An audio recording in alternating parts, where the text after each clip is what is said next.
महत्त्वाच्या बातमीने आपण सुरुवात करणार आहोत. जाणून घेऊयात राज्यातल्या इतरही घडामोडी. अगदी झटपट सुरुवात करूयात. रत्नागिरी जिल्ह्यातील चिपळूणला मुसळधार पावसाने चांगलं झोडपलंय. चिपळूणच्या वाशिष्ठी नदीला पूर आला असून पुराचं पाणी बाजारपेठेत देखील शिरलंय. चिपळूणच्या पूरस्थितीची भयानक दृश्य फोटोग्राफर अराफत बेबल यांनी ड्रोनच्या माध्यमातून टिपली आहेत.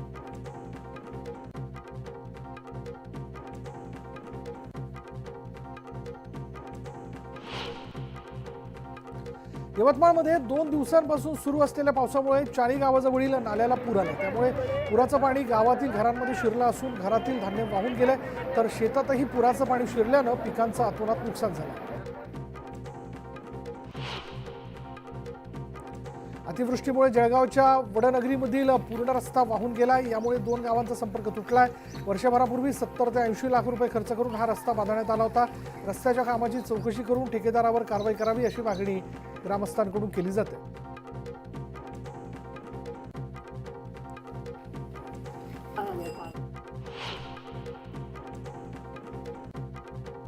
रत्नागिरी जिल्ह्यात पावसाचं थैमान सुरूच आहे. त्यामुळे मांडवी किनाऱ्यावर उसळलेल्या लाटांचं रौद्ररूप पाहायला मिळतंय. मांडवी किनाऱ्यावरच्या धक्क्यावरून लाटा पलीकडे जात आहेत. जवळपास 4 मीटर उंचीच्या लाटा उसळल्यात. त्यामुळे नागरिकांनी किनारपट्टी भागात जाऊ नये असं आवाहन प्रशासनाकडून करण्यात येतं.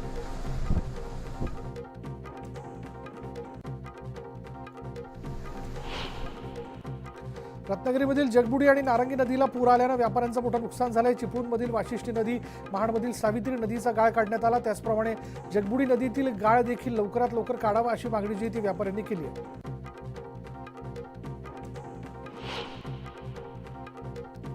खेडच्या साखळोलीमध्ये डोंगराची माती खाली खचली. डोंगर खचतानाचा व्हिडिओ समोर आलाय. पूर्ण डोंगर खचतानाचा व्हिडिओ मोबाईलमध्ये कैद झाला.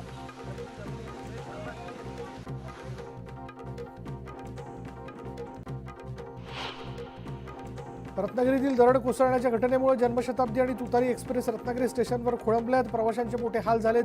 रेल्वे स्टेशनवर मुबलक पाणी देखील उपलब्ध नसल्यानं प्रवासी हैराण झालेत.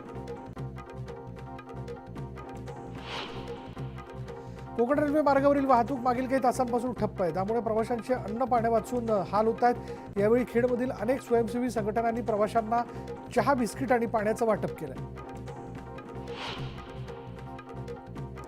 रत्नागिरी रेल्वे स्टेशनवर प्रवाशांच्या गर्दीत एका प्रवाशाला अचानक चक्कर आल्यानं प्रवासी खाली कोसळला. या प्रवाशावर प्राथमिक उपचार करून त्याला रेल्वेच्या रुग्णालयात पाठवण्यात आलं. रत्नागिरी जिल्ह्यातील दापोलीत पावसाचा जोर कायम आहे. त्यामुळे दापोलीमधील भारजा नदीनं धोक्याची पातळी ओलांडली. गावात पाणी शिरल्यानं पावसाचा जोर वाढल्यास घरांमध्येही पाणी शिरण्याची शक्यता वर्तवली जाते. तर पावसाचा जोर वाढल्यानं पंचक्रोशीतील वाहतूक पूर्णपणे ठप्प झाली.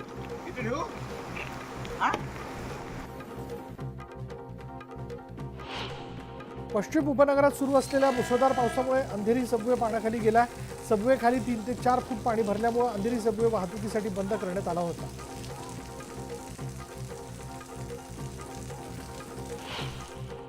छत्रपती संभाजीनगरमध्ये मुसळधार पावसाला सुरुवात झाली. त्यामुळे शेतकऱ्यांना दिलासा मिळाला. तर दुसरीकडे जगप्रसिद्ध असलेली अजिंठा लेणी परिसरातील धबधबा प्रवाहित झाल्यानं पर्यटकांमध्ये आनंदाचं वातावरण दिसून येतं.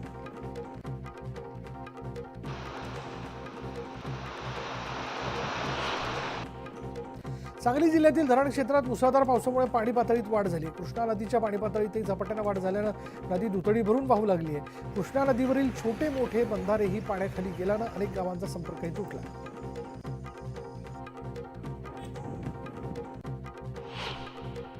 मावळ तालुक्याला पावसाने अक्षरशः झोडपलं. इंद्राणी नदीने धोक्याची पातळी ओलांडली असून कुंडमळ्याकडे जाणाऱ्या छोट्या पुलावर वाहन चालक धोकादायक पद्धतीने वाहतूक करत असल्याचं पाहायला मिळतं.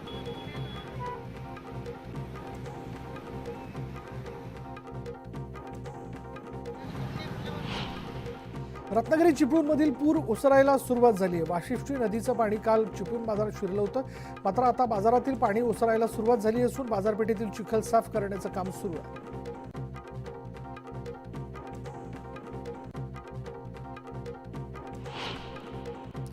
सांगलीतील संततधार पावसामुळे सांगलीच्या पेठनाका इथे पुणे बंगलोर हायवे पुलाखाली पाणी तुंबलं आणि त्यामुळे रस्त्यांनाही तळ्याचं स्वरूप प्राप्त झालं. हायवेवरील सखल भागांमध्ये पाणी साचल्यानं वाहन चालकांना गाड्या चालवताना कसरत करावी लागते.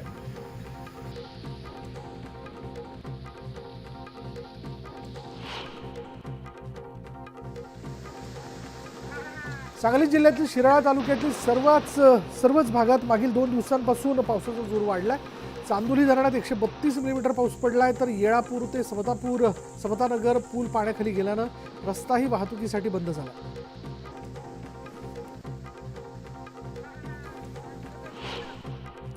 नाशिकमधील पर्यटन स्थळांवर मोठी गर्दी झाली होती, मात्र भावली आणि पहिले परिसरातील पर्यटन स्थळांवर मद्यपींनी धिंगाणा घातल्याचं समोर आलं.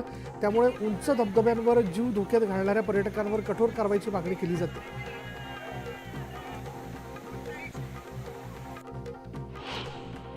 कोकणात गेल्या काही दिवसांपासून कोसळणाऱ्या मुसळधार पावसामुळे अनेक ठिकाणी भात शेती पाण्याखाली गेलेली आहे. कोकणातील शेतकरी खरीप हंगामात केवळ भात पिकच घेतात, मात्र ते पीक सुद्धा अतिमुसळधार पावसामुळे कुजण्याची शक्यता निर्माण झाल्यानं शेतकऱ्यांमध्ये चिंतेचं वातावरण आहे.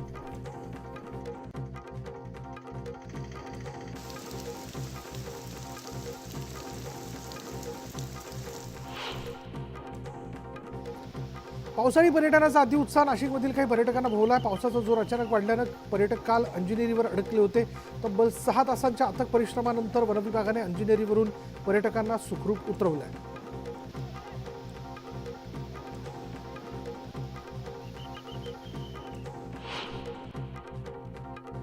रत्नागिरी जिल्ह्यात रात्रीपासून पावसाचा जोर कमी झाला होता आणि त्यामुळे जगबुडी नदीच्या पुराचं पाणी ओसरलंय. मात्र सकाळपासून पुन्हा पाऊस सुरू झाल्यानं प्रशासनाने सतर्कतेचा इशारा दिला. तर ग्रामीण भागात अनेक ठिकाणी पूरसदृश्य परिस्थिती पाहायला मिळते.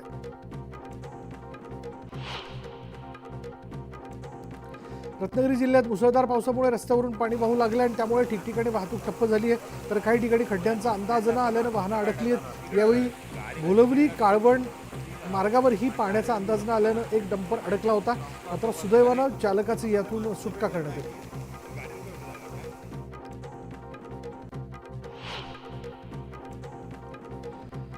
विदर्भातील महत्त्वाचं पर्यटन स्थळ असलेल्या चिखलदऱ्यात पर्यटनाला येणाऱ्या नागरिकांची संख्या वाढताना दिसते. चिखलदऱ्यातील आल्हाददायक वातावरण, सर्वत्र पसरलेलं धुकं आणि सातपुड्याच्या पर्वतरांगांना पाहून पर्यटकांना सुखद आनंद मिळाला आहे. यावेळी विकेंडला पर्यटनासाठी येणाऱ्या नागरिकांची संख्या जास्त असल्यानं धामणगावकडील मार्ग वन वे करण्यात आला.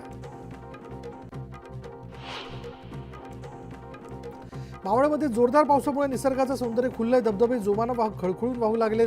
सर्वच धबधबे ओसंडून वाहत असल्यानं पर्यटकांनीही मनमुराद भिजण्याचा आनंद लुटला.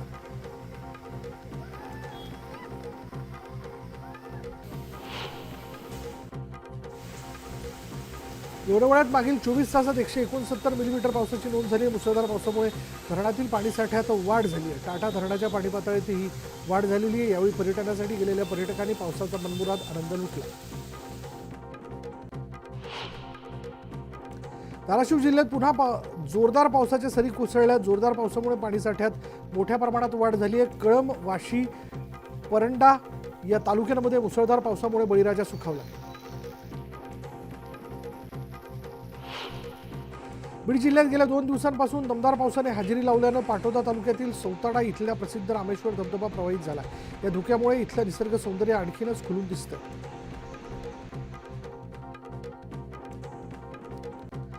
जळगावच्या चोपडा तालुक्यात पावसाने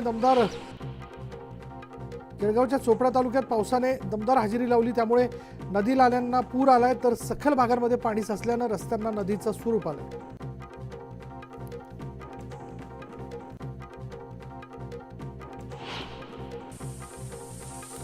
जळगावच्या यावल तालुक्यात गेल्या 4 दिवसांपासून जोरदार पाऊस सुरू आहे. त्यामुळे सातपुड्यातील खडकाई नदीला पूर आला असून श्री मनुदेवी मंदिराच्या परिसरातील धबधबा प्रवाहित झाला.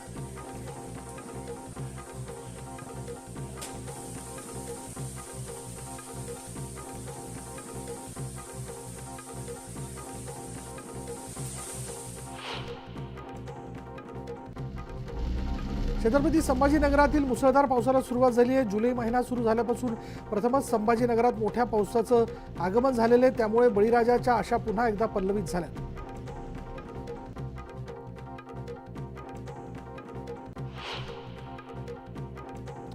गोंदिया जिल्ह्यातील शेतकरी सर्वाधिक धानाची शेती करतात. मात्र पावसाळा सुरू होऊन 1.5 महिना उलटला तरीही समाधानकारक पाऊस न पडल्यानं शेतीवर त्याचा परिणाम होताना दिसतोय. जिल्ह्यात आतापर्यंत केवळ 13,861 हेक्टर क्षेत्रातच रोवणी झाली. त्यामुळे बळीराजा अद्यापही पावसाच्या प्रतीक्षेत आहे.